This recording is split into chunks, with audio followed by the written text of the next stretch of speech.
তো কিছু কিছু সিনেমা আছে যেগুলোর গল্প অতটা মানে ভালো না হলেও কিন্তু সিনেমার ডিরেকশন এবং সিনেমার উপস্থাপনা এত সুন্দর হয় যে আপনাদের দেখে মনে হয় না ঠিক আছে, টাইম তো ওয়েস্ট হয়নি, খুব সুন্দর একটা সিনেমা দেখলাম মনে হলো। তো আজ এমন একটা সিনেমার নাম বলবো যেটার নাম হলো ছাবার। তো এই সিনেমাটা একটা মালয়ালাম সিনেমা। এখানে গল্প যে খুব একটা ভালো বা খুব একটা খারাপ তেমন না, মানে একটা এভারেজ টাইপের গল্প। এমন গল্প আপনারা অনেক দেখেছেন, মানে 4-5 জন লোককে নিয়ে এই সিনেমার গল্প আর কি। তারা একটা খুন করে পালায় এবং সেটা নিয়েই পুরো, মানে তাদের জার্নিটা নিয়েই পুরোটা আর কি।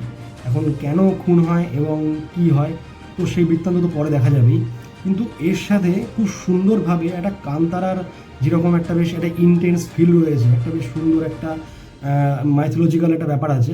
তো এই বিষয়গুলোকে মিশিয়ে একটা ডিরেক্টর জাস্ট একটা অসাধারণ একটা সিনেমা তৈরি করেছে।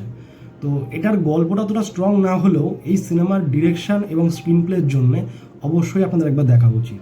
আর কিছু কিছু ক্যামেরার শট জাস্ট মানে অনবদ্য, খুব সুন্দর। মানে যখন গাড়ি চলছে তার সামনে দিয়ে গাড়ি চলে যাওয়ার ওই এটা জাস্ট অসাধারণ। তো এই সিনেমাটা আপনাদের একবার দেখা উচিত আমার মনে হয়, যদি আপনি ভালো সিনেমা দেখতে ভালোবাসেন। তো এই সিনেমাটা অবশ্যই একবার দেখুন। গল্প অতটা স্ট্রং না হলেও সিনেমার বিষয়বস্তু জাস্ট অসাধারণ।